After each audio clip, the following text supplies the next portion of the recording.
Welcome everyone to our world session 4. Today is February 11th, 2025. So what we're going to be working with, and we didn't talk too much about it.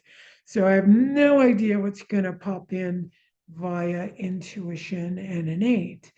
But let's just feel into it so that we're looking at avoidance and feeling our feelings, the juxtaposition of those two dynamics.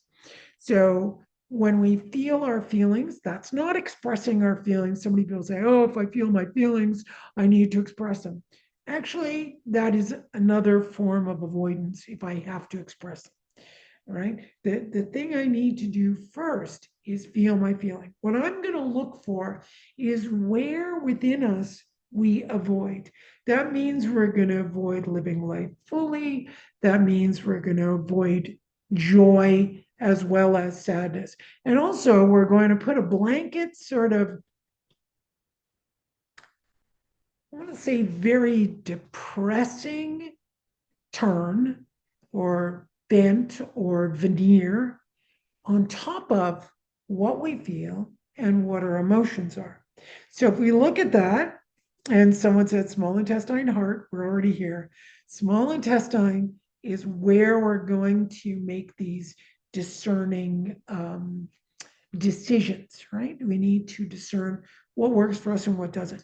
But if I have a belief that says I should not feel something that I am actually experiencing, whether it's irritation, whether it's impatience, whether it's anger, whether it's agitation, whether it is nausea can come up, whether it's feeling dizzy.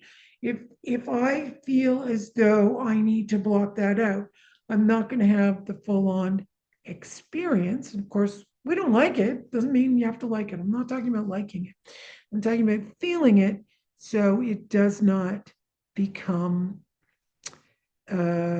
part of that age old adage, what we resist persists, or the more we suppress, the greater it's going to come back with a vengeance.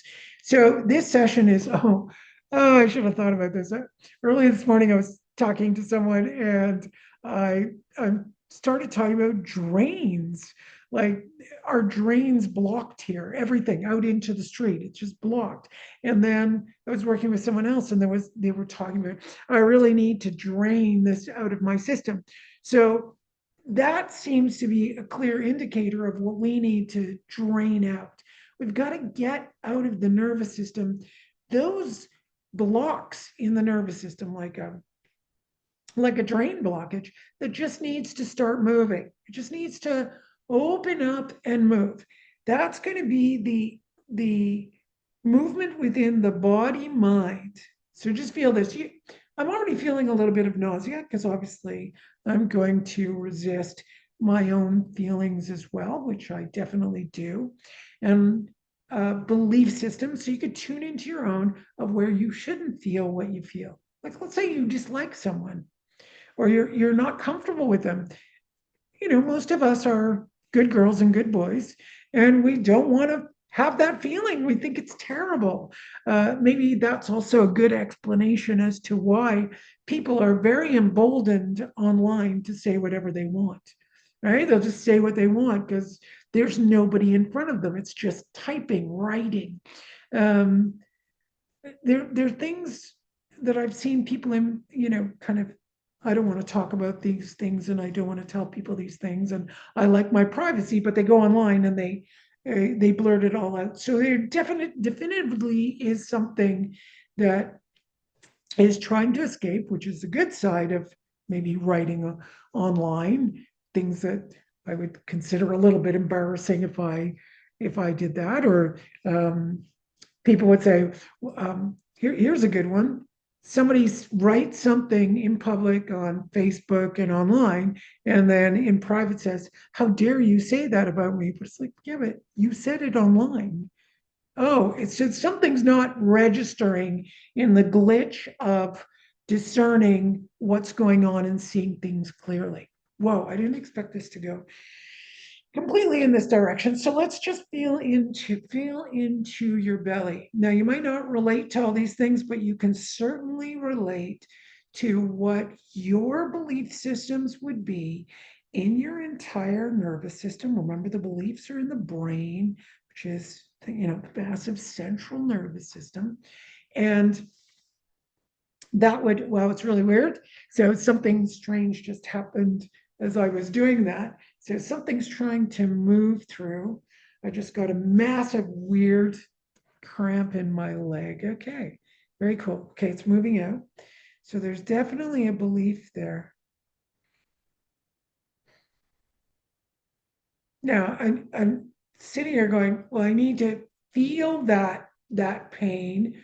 What's going on? I don't get an answer. So you might ask a question like, what is that? What is trying to move out? What is me? Eh, and it doesn't tell you.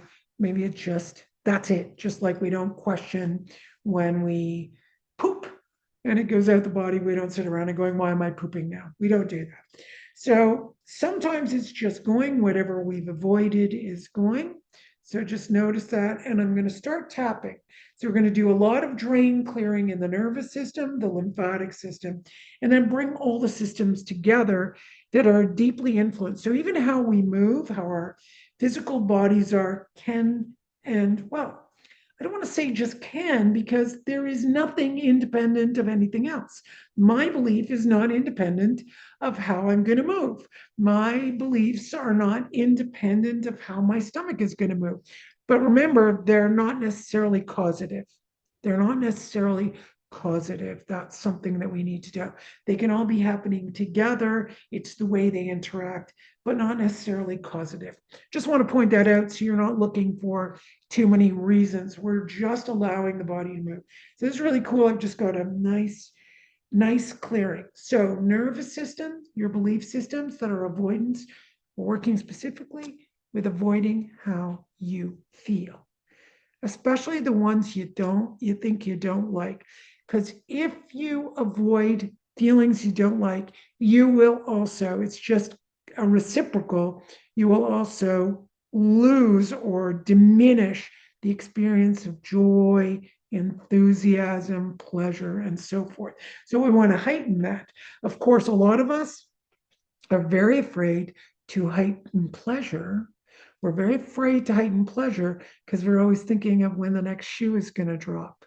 So it's almost preventative, right? If I don't bother experiencing pleasure, if I, it's kind of like I'm having too much fun, or when you were kids, I don't know if you were told this, but it's all fun and games till someone loses an eye, or I was told by my friend, it's like not too much ha ha hoo ha, while you're going away. It's like drawing. It's that kind of uh, superstitious idea that we're going to draw something. But again, that would be correlative as well, right? So the more, life is going up and down all the time, but we start correlating the ups and the downs as causative, and they are not.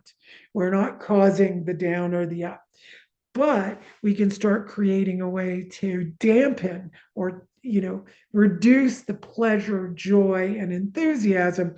And once we do that, then we think we're not going to experience the bad, but we'll see the bad first so that we don't have to experience the drop. It's really, well, if I expect the worst, then I won't be disappointed by my disappointments, right?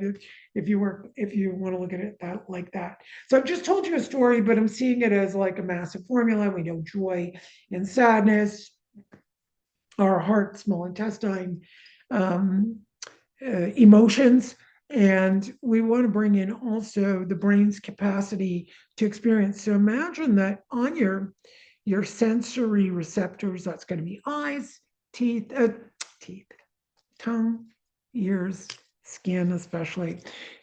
We want to make sure we're also helping our filter. So whatever filter of avoidance is releasing through the central nervous system like a drain, we also want to help our sensory receptors to also, reduce those filters, because we can we can see things from a particular perspective, and we will be absolutely, absolutely convinced that our perspective is correct, and that no matter what anyone says, we're going to find an answer. Usually it is preceded by yes, but, or because, or whatever reasoning that is going to continually justify and prove that our perspective is correct.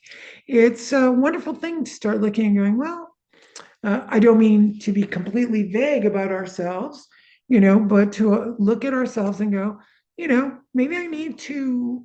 One of the things we learn when we go to courses in energy work and healing, we always say, hey, don't take the same seat every day. Don't sit on the same side of the classroom, because even moving your body and yourself and your eyes and your ears, you're going to have a different perspective. So imagine if you're looking at your life, you've got something that's bothering you, and you try to take a different position. Now, the way you can do that is see how your friend is looking at you. If you've got a friend who's good at observing that, who's not just agreeing with you, or they're on the defensive. If a friend is on their defensive, you're not going to be able to find anything. But finding somebody who's objective, non-defensive, they can kind of look and help you see, hey, yeah, I can see your perspective, but there's this one too. And gaining more insights. So you're getting a whole picture of your life. So I think that's a fun thing to do. Like, how do you see, even if you're watching a movie, see the movie, give your perspective, and then ask your friend to give their perspective. This is a beautiful kind of discussion that you could have to see things from a different angle. And you will find, with different components in your life, that you're rigid in one direction. So there are a lot of fun things you can do to support what we're doing today in the treatment. Okay, so there we go. I hope you have a great week, and let's see what transpires. I wanted to add that, obviously, if you have a severe problem right now and you need to see, uh, you know, a psychiatrist, a psychologist, etc. I don't give medical advice, but I can give suggestions to help you out that are not the be all and end all. They're just one viewpoint, one perspective. But if you're experiencing something like, I'm aggravated or I'm depressed, kind of, play around and see yourself in a different position. And maybe that'll just help you shift out of things, or even just go around and seek other people who can help you see things differently. So that's my last 2 cents for today. Enjoy, and kind of expect some drainage going on. So that'll be through your pipes. It could be nasal, it could be spit, it could be, the urinary tract system or the digestive tract system and tegumentary system. So yeah, let's see what happens. Have a great week, everyone, and be well.